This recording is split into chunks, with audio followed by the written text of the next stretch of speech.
My grandmother passed away last month, but nobody discovered her body until a week ago. Hazards of living in the mountains, I suppose.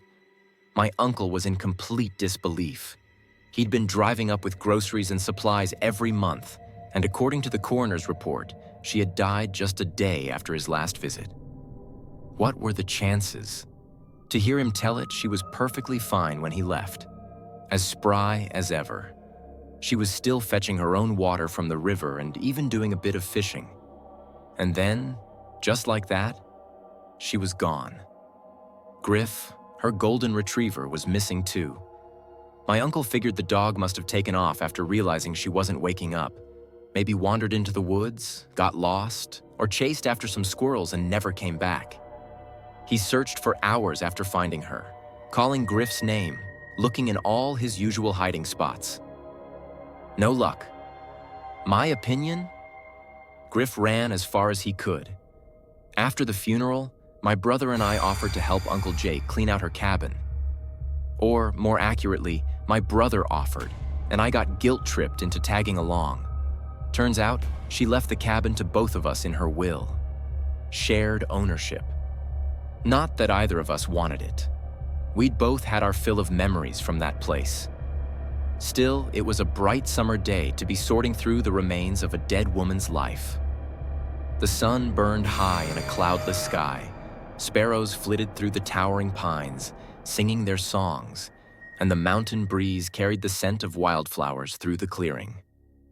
"I'm gonna load up the last of this stuff and head out," Uncle Jake said, patting the side of his pickup, now packed with furniture. "You two gonna take off soon, or stay the night?" He looked like the embodiment of a mountain man with his burly frame, red flannel, and thick beard. "We're heading out soon," I said, shoving my hands into my pockets. "Don't worry, the car got us up here fine. It'll get us back down." Uncle Jake was wary of any vehicle that didn't have a cargo bed. "Sure thing, boys, take it easy now." He hopped into the cab, the door slamming shut with a metallic clang. The engine rumbled to life, filling the air with the thick scent of diesel, and he disappeared down the dirt road to the fading sound of AC/DC's Thunderstruck. "Stay the night," Eric scoffed, shaking his head. As if we'd spend the night in this hellhole. My brother was tall, lanky, and so pale you'd think he hadn't seen the sun in years. He pulled off his glasses and wiped the lenses on his Marvel t-shirt. "Let's just finish these last boxes and get out of here. We've got a few hours before dark, but I don't want to be anywhere near these woods when the sun goes down." I stepped onto the creaking wooden porch and pulled the thick cabin door open. "Then stop staring at your phone every 5 minutes and help me get this done." I walked inside, letting the door swing shut behind me. "I'm just trying to get in touch with Dad," he grumbled, following me in. "Still hasn't answered my texts. Maybe because there's no service out here?" "I meant since the funeral. He's been a total recluse since Mom died." "Yeah, well, I don't care. The guy's an asshole." I crouched in front of a bookshelf, grabbing as many dusty old books as I could hold. "He's still our dad," Eric argued. "Now that Grandma's gone, it won't be long before it's just the two of us. And let's be real. Uncle Jake's probably not far behind. He's got enough whiskey in his blood to pickle himself." He grabbed a few books from the shelf and sat beside me. "We shouldn't burn every bridge in this family. Can't burn a bridge that never existed." I walked to the box near the window and tossed the books in. The longer I spent here, the more the memories crept up on me. "Do you ever think about what happened?" Eric asked, placing his books neatly in the box. He frowned at my careless mess and started restacking them properly. "No." "Really?" He didn't sound convinced. "I think about it all the time. It was horrible." I didn't answer, just grabbed another stack of books and dumped them in. "Hey," Eric snapped. "Would it kill you to have a little courtesy?"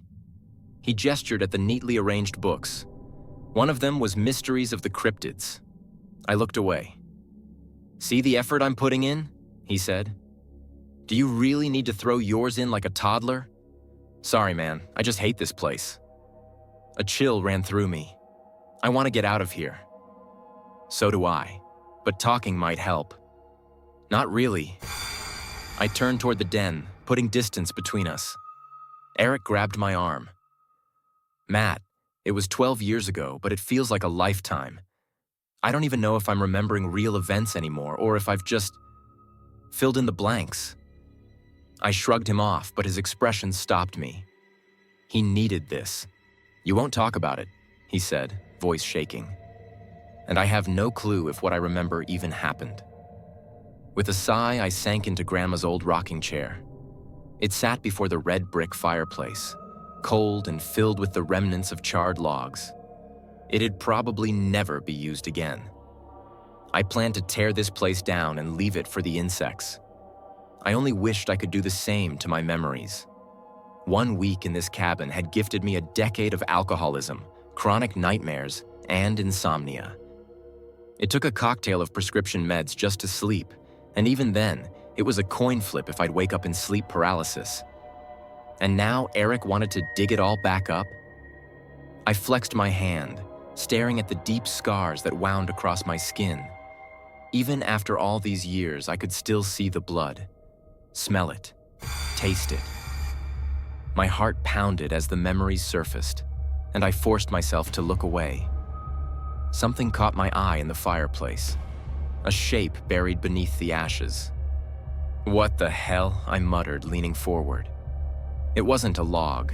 It was smooth, rounded, but wrong.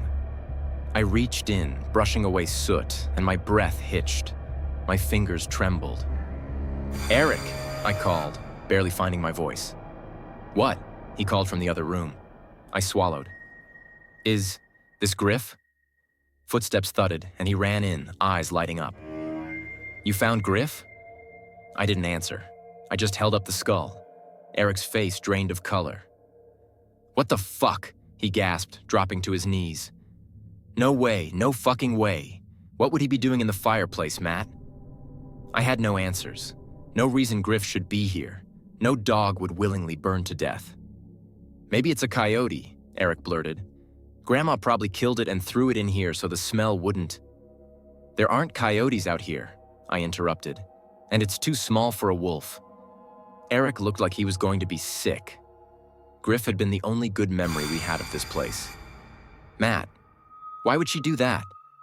1,000 thoughts raced through my mind, all leading back to one night, 12 years ago. I pushed myself up from the fireplace, feeling unsteady, and fell back into the rocking chair. The wood creaked beneath me. All right, I said quietly. I think it's time to talk about what happened when we were kids. The room fell silent, heavy with unspoken memories. I took a deep breath and began. That summer, when we were kids, something happened. Something we've both tried to forget. Eric's face tightened as I recounted the night by the river, the thing in the woods, and Grandma's warnings. She said the woods take things and don't give them back, I finished, my voice trembling. Eric stared at Griff's skull, his hands shaking. So you think that thing took her? Took Griff? I don't know, I admitted. But it's still out there. And if it took them, who's to say it won't come for us next? The sun had set, the woods now a wall of shadows. Eric stood abruptly. We need to leave, now. We grabbed what we could and hurried to the car, the woods seeming to close in around us. As we drove down the mountain, the headlights cutting through the darkness, I couldn't shake the feeling we were being watched. Do you think we'll ever come back? Eric asked quietly. No, I said firmly. Not ever. But as the miles rolled by, I couldn't shake the dread. The woods had taken Grandma and Griff, and deep down, I knew they weren't done with us. Somewhere, in the shadows, they were waiting. And when they came calling again, I wasn't sure we'd escape. That was my story. If you enjoyed it, don't forget to like and subscribe for more suspenseful stories. Hit that notification bell so you never miss a new upload. And remember, some secrets are better left buried. Until next time, stay curious, but stay safe.